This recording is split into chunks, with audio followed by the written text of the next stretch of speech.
ഒരു സൊസൈറ്റിയിലെ director board അംഗം പോലും ആകാൻ കഴിയാത്തവർ, പഞ്ചായത്ത് അംഗമാകാൻ കഴിയാത്തവർ, നഗരസഭാ കൗൺസിലർ ആകാൻ കഴിയാത്തവർ, MLA ആകാൻ പറ്റാത്തവർ, MP ആകാൻ പറ്റാത്തവർ, ഒരു സ്ഥാനത്തും എത്താൻ കഴിയാത്ത ലക്ഷക്കണക്കായ പാർട്ടി മെമ്പർമാരാണ് ഈ പ്രസ്ഥാനത്തിന്റെ കരുത്ത് എന്ന കാര്യം സഖാവ് ജി സുധാകരൻ ഇനിയെങ്കിലും മനസ്സിലാക്കിയാൽ നന്നായിരിക്കും. അതാണ് ഈ പ്രസ്ഥാനം. അത് നമുക്കെല്ലാം ബാധകമാണ്. ഈ പാർട്ടിയുടെ ഭാഗമായി നിൽക്കുന്ന ഏത് നേതാവിനും ബാധകമാണ്. പ്രസ്ഥാനമില്ലെങ്കിൽ നമ്മൾ ഒന്നുമില്ല എന്ന സാമാന്യമായ ബോധം പോലും ഈ പതിറ്റാണ്ടുകളുടെ പാരമ്പര്യം പറയുന്ന ആർക്കില്ലാതായി പോയല്ലോ എന്ന ഒരു സഹതാപം മാത്രമേ സഖാവ് ജി സുധാകരനോട് ഞാൻ പ്രകടിപ്പിക്കുന്നുള്ളൂ. ഈ മണ്ണ് ആ മണ്ണാണ്. ഈ അമ്പലപ്പുഴ സഖാവ് ജി സുധാകരന്റെ അമ്പലപ്പുഴയല്ല. ഈ അമ്പലപ്പുഴ സഖാവ് VS അച്യുതാനന്ദന്റെ അമ്പലപ്പുഴയാണ്. ഈ അമ്പലപ്പുഴ സഖാവ് PK ചന്ദ്രാനന്ദന്റെ അമ്പലപ്പുഴയാണ്. ഈ അമ്പലപ്പുഴ സഖാവ് സുശീല ഗോപാലന്റെ അമ്പലപ്പുഴയാണ്. ഈ അമ്പലപ്പുഴ സഖാവ് അസംബ്ലി പ്രഭാകരന്റെ അമ്പലപ്പുഴയാണ്. ഈ അമ്പലപ്പുഴ സഖാവ് CK സദാശിവന്റെ അമ്പലപ്പുഴയാണ്. ഈ അമ്പലപ്പുഴ സഖാവ് PK വിജയന്റെ, സഖാവ് K വിജയന്റെ, സഖാവ് G പ്രഭാകരന്റെ, സഖാവ് HH ചക്രപാണിയുടെ, സഖാവ് AG ഭാർഗവന്റെ, കൂനാഞ്ഞിരിക്കൽ സുകുമാരന്റെ എത്രയോ പ്രിയപ്പെട്ട സഖാക്കൾ ജീവൻ ത്യജിക്കാൻ സന്നദ്ധരായി കടന്നെത്തപ്പെട്ട ധീരന്മാരായി ഈ പുന്നപ്രയുടെ ചൊരുമണലിൽ പോരടിച്ച് മരിക്കാൻ സന്നദ്ധമായി കടന്നു വന്ന നൂറുകണക്കിന് സഖാക്കളുടെ പ്രസ്ഥാനമാണ്, അവരുടെ മണ്ണാണ് ഈ പുന്നപ്ര എന്നുള്ളത്. മറന്നുപോയെങ്കിൽ ഓർക്കണം എന്ന് മാത്രം അദ്ദേഹത്തോട് ഈ സന്ദർഭത്തിൽ ചൂണ്ടിക്കാണിച്ചുകൊണ്ട്, ഇവിടെ ഈ യോഗം നടത്താൻ ഇടയായ സാഹചര്യത്തെ കുറിച്ച് ആധികാരികമായി പാർട്ടി ജില്ലാ സെക്രട്ടറിയും കേന്ദ്ര കമ്മിറ്റി അംഗവും പറഞ്ഞു. മറ്റ് ഷാംജിയും മോഹനക്കുട്ടൊക്കെ സംസാരിച്ചിട്ടുണ്ട്. ഇന്നലെ അദ്ദേഹം എനിക്ക് പുതിയൊരു പേര് കൂടി ചാർത്തി തന്നു. ഇന്ന് രാവിലെ 6 മണിയായപ്പോൾ TV-കാരനെ മൈക്ക് കെട്ടി വീടിന്റെ വാക്ക് ഒന്ന് വിളിച്ചുകൊടുക്കുക. രാവിലെ ഒന്ന് വീട്ടിൽ നിൽക്കുക, പ്രതികരണം വേണം, ഞാൻ ചെന്താണ്. അപ്പൊ അത് ഇന്നലെ എനിക്ക് പേരിട്ടു. പൊളിറ്റിക്കൽ ക്രിമിനലാണ് എക്സലാം എന്നൊരു പേര് ഇന്നലെ അദ്ദേഹം കൊടുത്തു. എനിക്ക് അക്കാര്യത്തിലൊരു വിഷമവും പ്രയാസവും തോന്നിയില്ല. കാരണം നമ്മുടെ യോഗം ചേരുന്നതിന്റെ ഏതാനും വാര അകലെയാണ് ആരാധനായ VS-ന്റെ വീട്. ഒരു ജീവിതകാലം മുഴുവൻ കമ്മ്യൂണിസ്റ്റ് പ്രസ്ഥാനത്തിന് വേണ്ടി ജീവിച്ചു. മരണം സംഭവിച്ചു കഴിഞ്ഞതിന് ശേഷവും ഈ കേരളം അണമുറിയാതെ കരഞ്ഞുകൊണ്ടിരുന്ന ആരാധനായ സഖാവ് VS-നെ ഒരു ഘട്ടത്തിൽ ഡ്രാക്കുള എന്ന് വിളിച്ച നാവ് കൊണ്ട് എന്നെ ഇങ്ങനെ വിളിച്ചതിൽ എനിക്ക് യാതൊരു അത്ഭുതവും തോന്നുന്നില്ല. ആ വിജയത്തിന്റെ സന്ദർഭത്തിൽ ആ തെരഞ്ഞെടുപ്പിന്റെ അനുഭവങ്ങൾ നമുക്കെല്ലാം ഉണ്ട്. ഇന്നിപ്പോ നമുക്ക് പരസ്യമായിട്ട് പറയാം, കാര്യം അപ്പുറത്ത് പോയി എന്നാണ് നമ്മൾ എതിർക്കാൻ വരുന്നത്. അന്ന് അങ്ങനെ ആയിരുന്നില്ല എന്ന കാര്യം നമ്മൾ ഓർമ്മിച്ചോണം. അന്ന് അകത്തു നിന്നാണ് ആപ്പടിക്കാൻ നിന്നത് എന്നുള്ള കാര്യം ഈ പാർട്ടി തന്നെ കണ്ടെത്തുകയും അതിന് ഭാഗമായി പാർട്ടി നിലപാട് സ്വീകരിക്കുകയും ചെയ്തു. നമ്മൾ ആരെങ്കിലും ഒരു അനാവശ്യം പറയാൻ പോയിട്ടില്ല. എന്തെല്ലാം പറഞ്ഞു. ഒരു നിലയിലും ദേഷ്യഭാവത്തിലൊന്നും ഞാനൊന്നും തിരിച്ച് പറയാൻ പോയില്ല. പറയേണ്ടാവുന്ന പൊതുവെ പാർട്ടി പറഞ്ഞതിന്റെ ഭാഗമായിട്ടാണ്. ഒന്നും ഇല്ലാത്തതുകൊണ്ടല്ല പറയാത്തത്, പറയാൻ അറിയാത്തതുകൊണ്ടുമല്ല. പക്ഷെ പാർട്ടി പറഞ്ഞു അങ്ങനെ എല്ലാത്തിനോടും പ്രതികരിക്കാൻ പോകേണ്ട കാര്യമില്ല എന്ന് പറഞ്ഞു. 5 വർഷക്കാലം നമ്മുടെ മണ്ഡലത്തിൽ ഓരോ കാര്യം ചെയ്യുമ്പോഴും അതിനെല്ലാം ഇടയിൽ ഓരോന്നോരോ എന്തെല്ലാം വന്നു പറഞ്ഞെന്ന കാര്യം നിങ്ങൾക്ക് എല്ലാവർക്കും അറിയാം. മാധ്യമങ്ങളോടാണ് പറയുന്നത്. പ്രിയപ്പെട്ട നമ്മുടെ യോഗത്തിന്റെ അധ്യക്ഷൻ സഖാവ് മോഹനക്കുട്ടൻ, നമ്മോട് സംസാരിച്ച പാർട്ടിയുടെ ജില്ലാ സെക്രട്ടറി സഖാവ് R നാസർ, സഖാവ് കേന്ദ്ര കമ്മിറ്റി അംഗം സഖാവ് CS സുജാത, വേദിയിൽ സന്നിഹിതരായ പ്രിയപ്പെട്ട നേതാക്കന്മാരെ, സ്നേഹം നിറഞ്ഞ തൊഴിലാളി സഖാക്കളെ, പുന്നപ്ര വയലാർ സമര സേനാനികളുടെ കുടുംബാംഗങ്ങൾ ഉൾപ്പെടെയുള്ള പ്രിയപ്പെട്ട സഖാക്കളെ, സുഹൃത്തുക്കളെ, ഞാൻ ദീർഘമായി പ്രസംഗിക്കുന്നതിൽ ഔചിത്യമല്ല എന്നുള്ളതുകൊണ്ട് സാധാരണ ഇത്ര യോഗത്തിൽ ഞാൻ പറയുന്നൊരു ഭാഷയിലും രീതിയിലും പറയാൻ ആഗ്രഹിക്കുന്നില്ല, പറയേണ്ടെന്ന് പറയില്ല. ഇവിടെ ഈ യോഗം നടത്താൻ ഇടയായ സാഹചര്യത്തെക്കുറിച്ച് ആധികാരികമായി പാർട്ടി ജില്ലാ സെക്രട്ടറിയും കേന്ദ്ര കമ്മിറ്റി അംഗവും പറഞ്ഞു. മറ്റ് ഷാംജിയും മോഹനക്കുട്ടൊക്കെ സംസാരിച്ചിട്ടുണ്ട്. ഇന്നലെ അദ്ദേഹം എനിക്ക് പുതിയൊരു പേര് കൂടി ചാർത്തി തന്നു. ഇന്ന് രാവിലെ 6 മണിയായപ്പോൾ ടി വിക്കാരനെ മൈക്കോട്ടി വീടിന് വാക്ക് ഒന്ന് വിളിച്ചു കൊടുക്കുക. രാവിലെ ഒന്ന് വീട്ടിൽ നിൽക്കുക, പ്രതികരണം വേണം. ഞാൻ ചെന്താണ്. അപ്പോൾ അത് ഇന്നലെ എനിക്ക് പേരിട്ടു, പൊളിറ്റിക്കൽ ക്രിമിനലാണ് എക്സലാം എന്നൊരു പേര് ഇന്നലെ അദ്ദേഹം കൊടുത്തു എന്നാണ്. എനിക്ക് ആ കാര്യത്തിൽ ഒരു വിഷമവും പ്രയാസവും തോന്നിയില്ല. കാരണം നമ്മുടെ യോഗം ചേരുന്നതിന്റെ ഏതാനും അകലെയാണ് ആരാധനായ VS-ന്റെ വീട്. ഒരു ജീവിതകാലം മുഴുവൻ കമ്മ്യൂണിസ്റ്റ് പ്രസ്ഥാനത്തിന് വേണ്ടി ജീവിച്ചു. മരണം സംഭവിച്ചു കഴിഞ്ഞതിന് ശേഷവും ഈ കേരളം അണമുറിയാതെ കരഞ്ഞുകൊണ്ടിരുന്ന ആരാധനായ സഖാവ് VS-നെ ഒരു ഘട്ടത്തിൽ ഡ്രാക്കുള എന്ന് വിളിച്ച നാവ് കൊണ്ട് എന്നെ ഇങ്ങനെ വിളിച്ചതിൽ എനിക്ക് യാതൊരു അത്ഭുതവും തോന്നുന്നില്ല. ശ്രീ സഖാവ് ജി സുധാകരന്റെ നാവിൽ നിന്ന്. അതുകൊണ്ട് ഈ പറയുന്നതൊന്നും വലിയ അത്ഭുതമായിട്ട് നമ്മൾ കാണേണ്ട കാര്യമില്ല. എന്തുകൊണ്ട് ഇങ്ങനെ സംഭവിച്ചു എന്ന കാര്യം ഇവിടെ വളരെ വിശദമായിട്ട് പറഞ്ഞു. ഈ ആലപ്പുഴ ജില്ലയിലെ പാർട്ടിയുടെ നേതാവായി നമ്മളെല്ലാം കൊണ്ടു നടന്നവരാണ്. എന്നെ സംബന്ധിച്ചിടത്തോളം അദ്ദേഹം ഇലക്ഷൻ മത്സരിക്കുമ്പോൾ 2 പ്രാവശ്യം ഇലക്ഷൻ കമ്മിറ്റി സെക്രട്ടറി ആയിരുന്നു ഞാൻ. നിങ്ങൾക്ക് എല്ലാവർക്കും അറിയാം, നമ്മളെല്ലാം ഒരുമിച്ച് അധ്വാനിച്ചാണല്ലോ ജയിപ്പിച്ചത്. അതിനു മുമ്പ് DM അഡിഷണൽ സെക്രട്ടറി ആയിരിക്കുമ്പോൾ പ്രചരണത്തിന് ചുമതലയിരിക്കുകയായിരുന്നു. 3 പ്രാവശ്യം അദ്ദേഹം ഇവിടെ വിജയിച്ച 3 ഇലക്ഷനിലും മുഖ്യമായി തെരഞ്ഞെടുപ്പിന്റെ ചുമതല വഹിക്കാൻ പാർട്ടി എന്നെ ചുമതലപ്പെടുത്തി, LDF ചുമതലപ്പെടുത്തി. അത് നമ്മളെല്ലാവരും കൂടി ചേർന്ന് ഭംഗിയായിട്ട് നിർവഹിച്ചു. ആ 2021 വരെയും എക്സലാം എന്ന് എനിക്കൊരു കുഴപ്പമില്ല, ഉത്തമനായ കമ്മ്യൂണിസ്റ്റ് എന്നാണ് അദ്ദേഹം പറഞ്ഞു പോയിട്ടുള്ളത് എന്നാണ് ഞാൻ വിചാരിക്കുന്നത്. എന്നെ പാർട്ടി സ്ഥാനാർത്ഥിയെ തീരുമാനിച്ചപ്പോൾ മുതൽ ഞാൻ വേറെ എന്തോ ആണ്. നമ്മുടെ പാർട്ടിയുടെ രീതി അനുസരിച്ച് അദ്ദേഹം ഒഴിച്ച് ബാക്കി നമ്മുടെ എല്ലാ രീതി അനുസരിച്ചിട്ട് നമ്മളെ സ്ഥാനാർത്ഥിയാക്കണം എന്നാരും പോയി പറഞ്ഞിട്ടല്ലോ സ്ഥാനാർത്ഥിയാക്കുന്നത്. എന്നെ നിശ്ചയിക്കുന്ന ഇവിടെ നാസസാവ് പറഞ്ഞു, കേരളത്തിലെ 33 മണ്ഡലങ്ങളിൽ മാറ്റി നിശ്ചയിക്കാൻ പാർട്ടി സംസ്ഥാന കമ്മിറ്റി തീരുമാനിച്ചു. സ്വാഭാവികമായിട്ടും ഇവിടെ അങ്ങനെ ഒരു മാറ്റം വന്നപ്പോൾ പാർട്ടി ജില്ലാ കമ്മിറ്റിയും സംസ്ഥാന കമ്മിറ്റിയും എന്നെ നിശ്ചയിച്ചു. ഞാൻ ഒരാളോടും പോയി പറഞ്ഞു ശുപാർശ ചെയ്തിട്ട് ഞാൻ ആയതല്ല, ഒരാളോടും ഞാൻ പറഞ്ഞിട്ടില്ല പോയിട്ട്. അങ്ങനെ നിശ്ചയിച്ചപ്പോൾ ആ ചുമതലയുടെ ഭാഗമായി അത് ഏറ്റെടുത്ത് നന്നായി സഖാക്കൾ അധ്വാനിച്ച് നമ്മൾ വിജയിച്ചു. ആ വിജയത്തിന്റെ സന്ദർഭത്തിൽ ആ തെരഞ്ഞെടുപ്പിന്റെ അനുഭവങ്ങൾ നമുക്കെല്ലാം ഉണ്ട്. ഇന്നിപ്പോ നമുക്ക് പരസ്യമായിട്ട് പറയാം, കാര്യം അപ്പുറത്ത് പോയി എന്നാണ് നമ്മൾ എതിർക്കാൻ വരുന്നത്. അന്ന് അങ്ങനെ ആയിരുന്നില്ല എന്ന കാര്യം നമ്മൾ ഓർമ്മിച്ചോണം. അതിനകത്ത് നിന്നാണ് ആപ്പടിക്കാൻ നിന്നത് എന്നുള്ള കാര്യം ഈ പാർട്ടി തന്നെ കണ്ടെത്തുകയും അതിന് ഭാഗമായി പാർട്ടി നിലപാട് സ്വീകരിക്കുകയും ചെയ്തു. നമ്മളാരെങ്കിലും ഒരു അനാവശ്യം പറയാൻ പോയിട്ടുണ്ട്. എന്തെല്ലാം പറഞ്ഞു. ഒരു നിലയിലും ദേഷ്യഭാവത്തിലൊന്നും ഞാനൊന്നും തിരിച്ച് പറയാൻ പോയില്ല. പറയേണ്ടാവുന്ന പൊതുവെ പാർട്ടി പറഞ്ഞതിന്റെ ഭാഗമായിട്ടാണ്. ഒന്നുമില്ലാത്തതുകൊണ്ടല്ല പറയാത്തത്, പറയാൻ അറിയാത്തതുകൊണ്ടുമില്ല. പക്ഷെ പാർട്ടി പറഞ്ഞു അങ്ങനെ എല്ലാത്തിനോടും പ്രതികരിക്കാൻ പോകേണ്ട കാര്യമില്ല എന്ന് പറഞ്ഞു. 5 വർഷക്കാലം നമ്മുടെ മണ്ഡലത്തിൽ ഓരോ കാര്യം ചെയ്യുമ്പോഴും അതിനെല്ലാം ഇടയിൽ എന്തെല്ലാം വന്നു പറഞ്ഞെന്ന കാര്യം നിങ്ങൾക്ക് എല്ലാവർക്കും അറിയാം. മാധ്യമങ്ങളോടാണ് പറയുന്നത്. പാർട്ടിയോട് പറഞ്ഞ കുഴപ്പമില്ല, എന്നോട് പറഞ്ഞ കുഴപ്പമില്ല. നമ്മളെ ശകാരിച്ച് പറഞ്ഞാൽ നമ്മളത് പരിശോധിക്കും. പക്ഷെ മീഡിയയെ വിളിച്ചിട്ടങ്ങ് പറയുകയാണ്. എന്ന് പറഞ്ഞാൽ 5 വർഷക്കാലം ഇലക്ഷൻകാർ ചെയ്ത കാര്യം ഇവിടെ പറഞ്ഞു, പ്രത്യേകിച്ച് പറയേണ്ട കാര്യമില്ല. അതെല്ലാം നമ്മൾ കണ്ടെത്തിയ കാര്യമാണ്. അതൊരു ചെറിയ സംഗതിയല്ല. ഇന്ന് ഈ റാലിയും സമ്മേളനത്തിലും നിങ്ങൾ ഓരോ ആളുകൾ നമ്മൾ ഒരുമിച്ച് പങ്കെടുക്കുമ്പോൾ നമ്മുടെ മനസ്സിൽ തോന്നുന്നത് ഈ മണ്ണിൽ എല്ലാ കമ്മ്യൂണിസ്റ്റുകാരന്റെയും വികാരമാണ്. എനിക്ക് വ്യക്തിപരമായി എന്റെ പിതാവ് പാർട്ടിയുടെ ചുമതലയൊന്നും വഹിച്ച ആളായിരുന്നില്ലെങ്കിലും ഏറ്റവും തീക്ഷ്ണതയുടെ ഒരു കമ്മ്യൂണിസ്റ്റുകാരനായിരുന്നു. ഇവിടെ പണ്ടാണത്തുകാർക്ക് ഒരുപാട് പേരിലുണ്ട്. ദീർഘവർഷം അധ്വാന ചായക്കട നടത്തി. ആ ചായക്കട എന്ന് പറയുന്നത് ഒരു പാർട്ടി ഓഫീസ് പോലെയായിരുന്നു. നാസസ്വാദത്ത് വന്ന് ഭക്ഷണം കഴിച്ചിട്ടുള്ള സ്ഥലമാണ്. എല്ലാവരും വന്ന് കഴിച്ചിട്ടുള്ള സ്ഥലമാണ്. നിങ്ങൾക്കും പലർക്കും അറിയാം.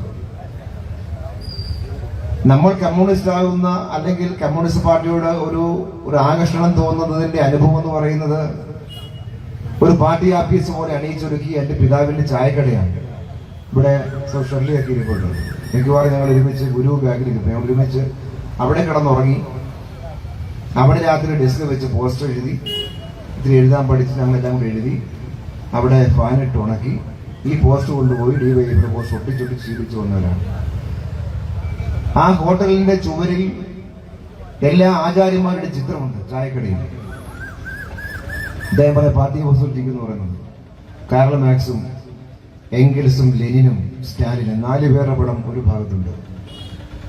ഇപ്പോഴത്തെ കൃഷ്ണപിള്ള, AKG, EMS, നയനാർ, പിന്നെ 87 കമ്മ്യൂണിസ്റ്റ് പാർട്ടി ഇടതുപക്ഷ സർക്കാരിന്റെ മന്ത്രിസഭയുടെ ചിത്രം. ആ ചിത്രം ഒരു സന്ദർഭത്തിൽ ഗൗരിയമ്മയെ പാർട്ടിയിൽ നിന്ന് പുറത്താക്കിയപ്പോ ആ പുറത്താക്കി അന്ന് രാത്രി എൻ്റെ പിതാവ് ആ ചിത്രം അഴിച്ച് താഴെ എടുത്തിട്ട് ചില്ലടിച്ച് ബാക്കിലെ സ്ക്രൂ അഴിച്ച് ചില്ലടിച്ച് മാറ്റിയിട്ട് ഗൗരിയമ്മയുടെ ചിത്രമുള്ള ഭാഗത്ത് ഒരു വെള്ള പേപ്പർ എടുത്തിട്ട് അവിടെ ഒട്ടിച്ചു വെച്ചു. എന്നിട്ട് രണ്ടാമത് ഗ്ലാസ് ഇട്ട് ഇത് സ്ക്രൂ ചെയ്ത് വീണ്ടും തൂക്കി. പിറ്റേ ദിവസം വരുന്ന ആളുകൾ കാണുന്ന അവിടെ ഗൗരിയമ്മയുടെ ചിത്രം മറച്ചു വെച്ചിരിക്കുന്നു. എൻ്റെ പിതാവ് ഒരു കമ്മ്യൂണിസ്റ്റ് പാർട്ടിയുടെയും പാർട്ടി കമ്മിറ്റി അംഗമായിരുന്നില്ല, ഒരു ഭാരവാഹിത്വം ഉണ്ടായിരുന്നില്ല. പക്ഷേ പ്രസ്ഥാനത്തെ തള്ളി എന്ത് കാരണത്താൽ ഒരാൾ പുറത്തേക്ക് പോയാലും അതിന്റെ ഹൃദയത്തിന്റെ ഭാഗത്തുണ്ടാവില്ല എന്ന് പഠിപ്പിച്ച പിതാവിന്റെ മകനാണ് ഞാൻ എന്നതാണ് എനിക്കിവിടെ വ്യക്തിപരമായി തോന്നുന്ന കാര്യം. നിങ്ങൾ ഓരോ സഖാക്കളും ഇന്ന് ആയിരക്കണക്കിന് പേർ ഈ റാലിയുടെ ഭാഗമായി എത്തിച്ചേർന്നത് ഇതുപോലെയുള്ള ഹൃദയവികാരത്തിന്റെ ഭാഗമായിട്ടാണ്, ഈ പ്രസ്ഥാനത്തിന്റെ ഭാഗമായി ചേർന്നതെന്ന് അദ്ദേഹം കൂടി സംഘടിപ്പിച്ച് അദ്ദേഹം കൂടി പ്രവർത്തിച്ച് അധ്വാനിച്ച പാട്ട് ഞാനൊന്നും എനിക്ക് തർക്കമില്ല. അദ്ദേഹത്തിന്റെ അധ്വാനം കൂടിയുണ്ട്. അങ്ങനെ വളർത്തിക്കൊണ്ടുവന്ന പ്രസ്ഥാനത്തെ തള്ളിപ്പറഞ്ഞ് ഇവിടെ നാസസാവ് പറഞ്ഞ പോലെ പതിറ്റാണ്ടുകൾ എല്ലാ പാർലമെന്ററി സൗകര്യങ്ങളും അനുഭവിച്ച് നിഷ്കരണം സ്വന്തം സഹോദരനായ രക്തസാക്ഷിയെ പോലും തള്ളിപ്പറഞ്ഞ് അതിനേക്കാളെല്ലാം മേലെ തന്റെ വികാരം, തന്റെ ആഗ്രഹം അധികാരമാണെന്ന് മാത്രം പ്രഖ്യാപിച്ച് ഈ പ്രസ്ഥാനത്തെ തള്ളിപ്പറഞ്ഞ് കടന്നുപോയ സഖാവ് G. സുധാകരനോടുള്ള പുന്നപ്രമണ്ണിന്റെ പ്രതികരണമാണ് ഇന്ന് ഈ നാട് കണ്ടത് എന്നുള്ളതാണ് ഏറ്റവും ഗൗരവമായ അനുഭവം. ഞാൻ ദീർഘമായിട്ടൊന്നും ഞാൻ പറഞ്ഞു പോകുന്നില്ല. തെരഞ്ഞെടുപ്പ് കാലത്ത് ഏതെല്ലാം നിലയ്ക്കാണ് പരാജയപ്പെടുത്താൻ പരിശ്രമിച്ചതെന്ന് പാർട്ടി കണ്ടെത്തിയ കാര്യമാണ്. പരസ്യമായി പാർട്ടിക്കുള്ളിലെ കാര്യമായതുകൊണ്ട് പരസ്യമായി പറയാൻ ആഗ്രഹിക്കുന്നില്ല. തെരഞ്ഞെടുപ്പിന് ശേഷം എപ്പോഴും വിവാദമുണ്ടാക്കാൻ ശ്രമിച്ചുകൊണ്ടിരിക്കും, പരിപാടി അറിയിക്കുന്നില്ല എന്നാണ്. ഞാൻ നേരിട്ട് അദ്ദേഹത്തെ കണ്ട് മുൻ MLA-മാർ അല്ലെങ്കിൽ മുൻ മന്ത്രിമാർ അങ്ങനെ സാധാരണ ഔദ്യോഗികമായി വിളിക്കാറില്ല. അദ്ദേഹം ചുമതലയേറ്റ സമയത്ത് അദ്ദേഹത്തിന്റെ മുന്നായിരുന്ന ഒരാളെയും വിളിച്ചിട്ടുമില്ല. ഡോക്ടർ തോമസ് ഐസക് ധനകാര്യ വകുപ്പ് മന്ത്രി ആയിരിക്കുമ്പോൾ 4ാമത്തെ കൊല്ലമാണ് അമ്പലപ്പുഴ മണ്ഡലത്തിൽ ഒരു പരിപാടിക്ക് അദ്ദേഹം വരുന്നത്. ധനകാര്യമന്ത്രിയാണ്. അദ്ദേഹം കിഫ്ബിയുടെ പ്രധാന ചുമതല ധനകാര്യ വകുപ്പിന്റെ കീഴിലാണ്. ഈ പൈസ മൊത്തം ഈ മണ്ഡലം തന്ന ധനകാര്യ വകുപ്പ് കൈകാര്യം ചെയ്ത മന്ത്രിയാണ്. ഒറ്റ പരിപാടിക്ക് വിളിച്ചിട്ടില്ല. 4ാമത്തെ കൊല്ലമാണ് ഒരു പരിപാടിക്ക് സഖാവ് തോമസ് ഐസക് അമ്പലപ്പുഴ തകഴി റോഡിന്റെ ഉദ്ഘാടന ചടങ്ങിൽ പടിഞ്ഞാറ് നടയിൽ അദ്ദേഹത്തെ പങ്കെടുപ്പിക്കുന്നത്. അങ്ങനെ കീഴ്വഴക്കമില്ലെങ്കിൽ ശീലമില്ലെങ്കിലും ഒരു മുതിർന്ന സഖാവായതുകൊണ്ട് അദ്ദേഹത്തെ കൂടി പങ്കെടുപ്പിക്കണമെന്ന് ഞാൻ പാർട്ടി സെൻട്രലിലെ സഖാക്കളോട് സംസാരിച്ചു. ഞാൻ അദ്ദേഹത്തെ 10 പരിപാടിക്ക് വിളിച്ചു. ഇത് ഇപ്പോൾ ഇങ്ങനെ പറയാം, നേരത്തെ പറയാൻ കഴിയില്ലല്ലോ. പരസ്യമായിട്ട് ഇങ്ങനെ പറയുമ്പോൾ തിരിച്ച് അങ്ങനെ എന്റെ സഖാക്കളെ, ജനങ്ങളെ ഇങ്ങനെയാണെന്ന് പറയാൻ പാടില്ലല്ലോ. ആ വിളിച്ച സമയത്തല്ല എന്തെങ്കിലും ന്യായം പറഞ്ഞിട്ട് നിൽക്കും. പക്ഷെ ഒരു പരിപാടി അദ്ദേഹം പങ്കെടുക്കില്ല. പങ്കെടുക്കാതിരുന്നിട്ട് മീഡിയയെ വിളിച്ചിട്ട് 2 മീഡിയക്കാർ കയ്യിലുണ്ട്, അവരെ കൊണ്ട് വാർത്ത എഴുതിപ്പിക്കും. TV വാർത്തയായിരിക്കും, സഖാവ് G. സുധാകരനെ പങ്കെടുപ്പിച്ചില്ല എന്ന് പറഞ്ഞ് വാർത്ത കൊടുക്കും. 11ാമത്തെ പരിപാടി അമ്പലപ്പുഴ കരൂരിന്റെ സ്കൂളിന്റെ ഉദ്ഘാടനമാണ്. ഞാൻ രേഖാമൂലം കത്തെഴുതി കൊണ്ടുപോയി കൊടുത്തു. എന്നിട്ട് പറഞ്ഞു. അത് കഴിഞ്ഞപ്പോ കുറച്ച് മണിക്കൂർ കഴിഞ്ഞപ്പോൾ അദ്ദേഹത്തിന് ലെറ്റർ പേഡിൽ കത്തെഴുതി തിരിച്ചെനിക്കൂട്ട് തന്നു ഒരു മറുപടി. സഖാവെ, ഔദ്യോഗികമായ പരിപാടിയിൽ എന്നെ വിളിക്കേണ്ടതില്ല, ഞാൻ ഔദ്യോഗിക പരിപാടി പങ്കെടുക്കുന്നില്ല, അതിന് ചിട്ടവട്ട മത്സരം നടത്തിയാൽ മതി. പിന്നെ ആ കത്തിൽ തന്നെ ഒന്നുകൂടി എഴുതി ആ സ്കൂളിൽ PTA-കാരത്തെ അനാവശ്യമാണ് കാണിച്ചത്, അവരോട് ഇടപെട്ടത് കറക്റ്റ് ചെയ്യുമെന്ന് വിചാരിക്കുന്നു എന്ന് വെച്ചാൽ ഈ ബോർഡ് എഴുതിയ പേരിന്റെ വലിപ്പം എന്തോ കുറഞ്ഞു പോയിരുന്നു. നിങ്ങളുടെ കരൂരിലെ സ്കൂളിലാണ്. അപ്പൊ ഞാൻ ആ കത്ത് കിട്ടും മുമ്പ് തന്നെ ഇങ്ങനെ പരാതി ഉണ്ടെന്ന് അറിഞ്ഞപ്പോൾ ഞാൻ നേരിട്ട് അവിടെ വണ്ടി വിളിച്ചു പോയി. ആ പി ടി എക്കാരോട് പറഞ്ഞ് നിങ്ങളത് മായിച്ചിട്ട് രണ്ടാമത് വലിപ്പത്തിൽ എഴുതാൻ പറഞ്ഞു. രണ്ടാം വലിപ്പത്തിൽ എഴുതിപ്പിച്ചു.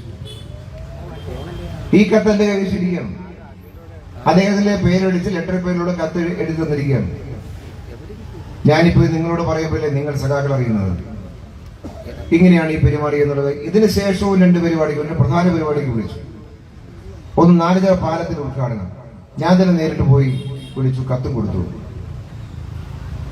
പിന്നെ അമ്പലപ്പുഴ കുഞ്ചൻ നമ്പ്യാർ സ്മാരക ഓഡിറ്റോറിയം 2 സ്ഥലത്ത് മുഖ്യാതിയായിട്ട് ഉൾപ്പെടുത്തി. ബോർഡിൽ അദ്ദേഹത്തിന്റെ ഫോട്ടോ വെച്ച് അച്ചടിച്ചു, നോട്ടീസിൽ ഫോട്ടോ വെച്ച് അച്ചടിച്ചു, വിളിച്ചു. 2 വന്നില്ല. അതും പിറ്റേ ദിവസം TV-യിൽ, അന്നും പിറ്റേ ദിവസം പിന്നീട് വാർത്തയാണ്. ഞാൻ പറഞ്ഞത് എന്തെങ്കിലും ഒരു ന്യായം ഇങ്ങനെ ഈ നാട് ഇതുപോലെ ചെയ്യാനൊരു ന്യായം ഈ പാർട്ടിയോടോ ജനങ്ങളോടോ പറയാനുണ്ടോ? ഒരു ന്യായമുണ്ടോ? നമ്മുടെ കഴിഞ്ഞ അമ്പലപ്പുഴയിലെ പാർട്ടി സമ്മേളനം നടന്നത് ഇവിടെയാണ്, ഈ വേദിയിലാണ്. എന്തോരം വാർത്തയായിരുന്നു. പാർട്ടി ജില്ലാ കമ്മിറ്റിയാണ് പ്രതിനിധി സമ്മേളനത്തിൽ, പാർട്ടി ഭാരവാഹിത്വമുള്ളവരാണ് പാർട്ടി സമ്മേളനത്തിൽ പങ്കെടുക്കുന്നത് എന്ന് നമുക്ക് എല്ലാവർക്കും അറിയാം. അല്ലെങ്കിൽ പിന്നെ അനുബന്ധ പരിപാടി മറ്റുമാണ്, അല്ലാതെ വിളിക്കുക. ആ സമ്മേളനം നടക്കുമ്പോൾ അദ്ദേഹം സംസ്ഥാന കമ്മിറ്റി അംഗമല്ല, പാർട്ടി ജില്ലാ കമ്മിറ്റിയിൽ നിന്നാണ് ഈ ജില്ലയിലെ എല്ലാ സമ്മേളനത്തിൽ പങ്കെടുക്കേണ്ടവരുടെ പേരുകൾ, പ്രതിനിധി സമ്മേളനത്തിൽ പങ്കെടുക്കുന്നവർ, പൊതുയോഗത്തിൽ പങ്കെടുക്കുന്നത് തരുന്നത്. അത് വെച്ചിട്ട് നോട്ടീസ് സമ്മേളനം നടത്തി. വാർത്തയാണ്. അതിന് മുമ്പുള്ള 2 സമ്മേളനം അമ്പലപ്പുഴയിലെ, ഒന്ന് പുന്നപ്ര സെന്റ് ഗ്രിഗോറിയസ് ഓഡിറ്റോറിയം നടന്ന സമ്മേളനമാണ്. ആ സമ്മേളനത്തിൽ ജി സുഹാരൻ പങ്കെടുത്തോ? അദ്ദേഹത്തെ സംസ്ഥാന കമ്മിറ്റി അംഗമല്ലേ? അതിന് 3 വർഷം മുമ്പ് നടന്ന സമ്മേളനം. ആ സമ്മേളനത്തിൽ അന്ന് സംസ്ഥാന കമ്മിറ്റി അംഗം, നമ്മുടെ നോട്ടീസിൽ പേരുണ്ട്. ആ 2 സമ്മേളനത്തിൽ പങ്കെടുക്കാത്തയാളാണ്. ഞാനിത് ഇത്തിരി ഇങ്ങനെ പറഞ്ഞത് ഇവിടെ മാധ്യമ പോകുന്നവർ ഈ വാർത്തകളെ കൊടുത്തുകൊണ്ടിരുന്ന ആൾക്കാർ ഇവിടെ ഇരിക്കുന്നുണ്ട്. ഞാൻ പറയാണ്, നിങ്ങൾ കൊടുക്കുമ്പോൾ ആ കൊടുക്കുന്നതിന്റെ അകത്ത് എന്താണ് വസ്തുത, എന്താണ് കാര്യം എന്നൊന്നും മനസ്സിലാക്കി കൊടുക്കാനുള്ള സാമാന്യമായ ഒരു മാധ്യമ ധർമ്മം മാധ്യമങ്ങൾ പ്രകടിപ്പിക്കണ്ടേ? പിന്നെ പറയുന്ന കാര്യം സൈബർ ആക്രമണമെന്നാണ്. കഴിഞ്ഞ ദിവസം മീഡിയക്കാരോടൊപ്പം ഞാൻ പറഞ്ഞു, നിങ്ങളും നോക്കൂ. അദ്ദേഹം തെറ്റിദ്ധരിച്ച് പറയുന്നതായിരിക്കും, നമുക്കെന്ത് ഈ പണിയാന്ന്, ഇവിടെ ഇരിക്കുന്നതല്ല ഈ പണിയുണ്ട് ചെയ്തുകൊണ്ടിരിക്കുകയെന്ന് വിചാരിച്ചിട്ടാണ്. 1000 പങ്കെടുക്കുന്ന ഈ സമ്മേളനമില്ല. ഞാൻ ചോദിക്കും, ഈ ഇരിക്കുന്ന ഏതെങ്കിലും ഒരു സഖാക്കളോട്, ഞാനോ ഈ ഇരിക്കുന്ന ഏതെങ്കിലും പാർട്ടി നേതാക്കന്മാരോ ഒരു വരി എഴുതണം എന്ന് ആരോടെങ്കിലും പറയാറുണ്ടോ? പറഞ്ഞിട്ടുണ്ടോ? ഉണ്ടോ? തെറ്റിദ്ധരിച്ച് അദ്ദേഹം പറയുന്നതായിരിക്കും. പാർട്ടിക്കെതിരായി പറയുന്ന സമയത്ത് താഴേക്ക് വരുന്ന കമന്റുകൾ ധാരാളം ഉണ്ടായിരിക്കും. ഇപ്പോ മാധ്യമങ്ങൾ, നിങ്ങൾ വാർത്ത കൊടുത്താൽ നിങ്ങൾ കൊടുക്കുന്ന വാർത്തയുടെ താഴേക്ക് കമന്റ് എഴുതൂലേ ജനങ്ങൾ? നിങ്ങൾ മാധ്യമങ്ങളെടുത്ത് വായിച്ചു നോക്കണം. ഓരോ കമന്റ് വായിച്ചു നോക്കി, അദ്ദേഹത്തിനെതിരെ എഴുതുന്ന കമന്റുകൾ വായിച്ചു നോക്കിയിട്ട് നിങ്ങൾ പറയൂ, അതിനകത്ത് എത്ര പേർ ആലപ്പുഴക്കാരുണ്ട്, എത്ര പേർ അമ്പലപ്പുഴക്കാരുണ്ട്, എത്ര പേർ പുന്നപ്പുഴക്കാരുണ്ടെന്ന് പറ. എല്ലാവരും കൂടെ അമ്പലപ്പുഴക്കാർ കുത്തിയിട്ട് എഴുതിക്കൊണ്ടിരിക്കുക. ഈ പാർട്ടിയെ സ്നേഹിക്കുന്ന, കമ്മ്യൂണിസ്റ്റ് പ്രസ്ഥാനത്തെ ജീവനത്തിലൂടെ സ്നേഹിക്കുന്ന ലക്ഷോപലക്ഷം വരുന്ന ആളുകൾ രാജ്യത്തെമ്പാടും ലോകത്തുണ്ട്. അവർക്കെല്ലാം ഈ പാർട്ടി എന്ന് പറഞ്ഞാൽ വികാരമാണ്. അദ്ദേഹത്തിന് പാർട്ടി എന്ന് പറഞ്ഞാൽ ഓരോ കാലത്തും ഓരോ നിലപാട് സ്വീകരിച്ച് അധികാര കസരയിൽ കടന്നുകൂടാനുള്ള വഴിയായിരുന്നു എന്ന കാര്യം ഇപ്പോഴാണ് നമ്മളെല്ലാം തിരിച്ചറിയുന്നത്. പക്ഷേ ഒരു ഘട്ടത്തിൽ സ്ലാവ് കോടിയേരി ബാലകൃഷ്ണൻ പറഞ്ഞ പോലെ ഈ പാർട്ടിയിൽ അന്ന് 5 ലക്ഷം, ഇന്ന് 6 ലക്ഷത്തോളം പാർട്ടി മെമ്പർമാരുണ്ട്. 6 ലക്ഷത്തോളം വരുന്ന പാർട്ടി മെമ്പർമാരിൽ ഒരു സൊസൈറ്റിയിലെ ഡയറക്ടർ ബോർഡ് അംഗം പോലും ആകാൻ കഴിയാത്തവർ, പഞ്ചായത്ത് അംഗമാകാൻ കഴിയാത്തവർ, നഗരസഭാ കൗൺസിലർ ആകാൻ കഴിയാത്തവർ, MLA ആകാൻ പറ്റാത്തവർ, MP ആകാൻ പറ്റാത്തവർ, ഒരു സ്ഥാനത്തും എത്താൻ കഴിയാത്ത ലക്ഷക്കണക്കായ പാർട്ടി മെമ്പർമാരാണ് ഈ പ്രസ്ഥാനത്തിന്റെ കരുത്ത് എന്ന കാര്യം സഖാവ് ജി സുധാകരൻ ഇനിയെങ്കിലും മനസ്സിലാക്കിയാൽ നന്നായിരിക്കും. അതാണ് ഈ പ്രസ്ഥാനം. അത് നമുക്കെല്ലാം ബാധകമാണ്. ഈ പാർട്ടിയുടെ ഭാഗമായി നിൽക്കുന്ന ഏത് നേതാവിനും ബാധകമാണ്. പ്രസ്ഥാനമില്ലെങ്കിൽ നമ്മൾ ഒന്നുമില്ല എന്ന സാമാന്യമായ ബോധം പോലും ഈ 10 പതിറ്റാണ്ടുകളുടെ പാരമ്പര്യം പറയുന്ന ആർക്കില്ലാതായി പോയല്ലോ എന്ന ഒരു സഹതാപം മാത്രമേ സഖാവ് ജി സുധാകരനോട് ഞാൻ പ്രകടിപ്പിക്കുന്നുള്ളൂ. നിശ്ചയമായി നാസർ സാഹിബ് ചൂണ്ടിക്കാണിക്കപ്പെട്ട പോലെ ഈ മണ്ണ് തൊഴിലാളി വർഗ പോരാട്ടത്തിന്റെ മണ്ണാണ്. ആരാധ്യനായ സൗ വി എസ് നയിച്ച സമരം, ആരാധ്യനായ സൗ പി കെ ചന്ദ്രാനന്ദൻ നയിച്ച സമരം, അസംബ്ലിയിൽ പോയി ചെങ്കുട് നാട്ടിയ സഖാവ് അസംബ്ലി പ്രഭാകരന്റെ മണ്ണ്, സഖാവ് എച്ച് കെയുടെ, സഖാവ് എ ജി ഭാർഗവന്റെ എത്രയോ പ്രിയപ്പെട്ട സഖാക്കൾ ജീവിതം മുഴുവൻ പ്രസ്ഥാനത്തിനായി സമർപ്പിച്ച് അങ്ങനെ കടന്നുപോയ എത്രയോ ധീരന്മാരായ കമ്മ്യൂണിസ്റ്റുകാർ പടുത്തുയർത്തിയ പ്രസ്ഥാനമാണ്. ഞാൻ എന്റെ നിയമസഭാ പ്രസംഗത്തിലെ ആദ്യത്തെ പ്രസംഗത്തിൽ ഞാൻ പറഞ്ഞത് ഈ പേരുകളാണ് ഞാൻ പറഞ്ഞത്. ഞാൻ സഖാവ് വി എസ് അച്യുതാനന്ദന്റെ പിൻഗാമിയാണ്, സഖാവ് പി കെ ചന്ദ്രാനന്ദന്റെ പിൻഗാമിയാണ്, സഖാവ് സുശീല ഗോപാലന്റെ പിൻഗാമിയാണ്, സഖാവ് സി കെ സദാശിവന്റെ പിൻഗാമിയാണ്, സഖാവ് ജി സുധാകരന്റെയും പിൻഗാമിയായിട്ടാണ് ഈ സഭയിൽ ജനങ്ങളെ തിരഞ്ഞെടുത്ത് ഞാൻ എത്തിച്ചേർന്നത് എന്നതാണ് കേരളത്തിലെ നിയമസഭയിൽ ആദ്യം ഞാൻ ഉച്ചരിച്ച പ്രസംഗത്തിൽ ആദ്യത്തെ ഭാഗം ഇത് പറഞ്ഞ പ്രസംഗം തുടങ്ങിയത് ഞാൻ നിയമസഭയിൽ. ഈ മണ്ണ് ആ മണ്ണാണ്. ഈ അമ്പലപ്പുഴ സഖാവ് ജി സുധാകരന്റെ അമ്പലപ്പുഴയല്ല. ഈ അമ്പലപ്പുഴ സഖാവ് വി എസ് അച്യുതാനന്ദന്റെ അമ്പലപ്പുഴയാണ്. ഈ അമ്പലപ്പുഴ സഖാവ് പി കെ ചന്ദ്രാനന്ദന്റെ അമ്പലപ്പുഴയാണ്. ഈ അമ്പലപ്പുഴ സഖാവ് സുശീല ഗോപാലന്റെ അമ്പലപ്പുഴയാണ്. ഈ അമ്പലപ്പുഴ സഖാവ് അസംബ്ലി പ്രഭാകരന്റെ അമ്പലപ്പുഴയാണ്. ഈ അമ്പലപ്പുഴ സഖാവ് സി കെ സദാശിവന്റെ അമ്പലപ്പുഴയാണ്. ഈ അമ്പലപ്പുഴ സഖാവ് പി കെ വിജയന്റെ, സഖാവ് കെ വിജയന്റെ, സഖാവ് ജി പ്രഭാകരന്റെ, സഖാവ് എച്ച് ചക്രപാണിയുടെ, സഖാവ് എ ജി ഭാർഗവന്റെ, കൂനാഞ്ഞിരിക്കൽ സുകുമാരന്റെ എത്രയോ പ്രിയപ്പെട്ട സഖാക്കൾ ജീവൻ ത്യജിക്കാൻ സന്നദ്ധരായി കടന്നെത്തപ്പെട്ട ധീരന്മാരായി ഈ പുന്നപ്രയുടെ ചൊരുമണലിൽ പോരടിച്ച് മരിക്കാൻ സന്നദ്ധമായി കടന്നു വന്ന നൂറുകണക്കിന് സഖാക്കളുടെ പ്രസ്ഥാനമാണ്, അവരുടെ മണ്ണാണ് ഈ പുന്നപ്ര എന്നുള്ളത്. മറന്നുപോയെങ്കിൽ ഓർക്കണം എന്ന് മാത്രം അദ്ദേഹത്തോട് ഈ സന്ദർഭത്തിൽ ചൂണ്ടിക്കാണിച്ചുകൊണ്ട് ഈ സമൂഹം, ഈ നാട് ചരിത്രത്തിൽ ഇതുപോലെ പ്രസ്ഥാനത്തെ ഒറ്റുകൊടുക്കുന്നവരുടെ കൂടെയാവില്ല ഈ നാട് എന്ന് ഉറക്കെ പ്രഖ്യാപിക്കാൻ നിശ്ചയമായി നമുക്കാവണം എന്ന് മാത്രം ചൂണ്ടിക്കാണിച്ചുകൊണ്ട് പങ്കെടുത്ത എല്ലാ പ്രിയപ്പെട്ട സഖാക്കളെയും ഊഷ്മളമായി അഭിവാദ്യം ചെയ്തുകൊണ്ട് ഞാൻ എന്റെ വാക്കുകൾ അവസാനിപ്പിക്കുന്നു. അഭിവാദ്യങ്ങൾ.